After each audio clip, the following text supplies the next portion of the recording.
Nasib baiklah tablet Oppo Pad SE ni keluar. Kalau tidak, aku tak tahulah berapa ramai lagi rakyat Malaysia kena kencing dengan tablet kopi dekat platform media sosial sekarang ni. Jenama apa yang kopi tu, aku tak nak sebut. Jom, aku ceritakan apa yang best dekat tablet Oppo Pad SE. Pertama sekali, kita tengok ada apa dalam kad saja kotak. Cak, ada tablet Oppo Pad SE dalam ni. Ada satu kotak kecil dekat dalam ni. Ada kabel USB to C. Selain daripada tu, tak ada apa dah. Design Oppo Pad murah ni bagi aku agak cantik. Sebab apa? Ada dua tone. Yang ini warna terang, yang ini warna gelap. Lepas tu ada satu kamera dekat sini.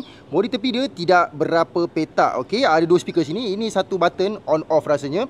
Alright, tak ada apa. Tak ada slot SIM maksud aku ni. Oh, ni speaker lagi. Maksudnya stereo speaker. Charging type C. Saiz tablet ni adalah 11 inci dan bezel dia agak tebal, tapi bagi aku okey lah. Harga murah kan. Untuk storage dia ada 128GB, chipset MediaTek Helio G100, bateri 9340 mAh. Besar juga. Untuk RAM dia ada 4 tambah 4GB, total 8GB RAM. Nak guna VPN tak ada masalah. Nak share data dengan iPhone pun tak ada masalah. Nak connect dengan skrin besar, multi screen connect pun ada dekat sini. Walaupun harga murah, jangan risau, AI Gemini tetap ada dekat sini. Tanyalah apa yang korang nak tanya. Aku tanya, "Hai, saya kacak tak?" Bagi saja setiap orang mempunyai keunikan tersendiri.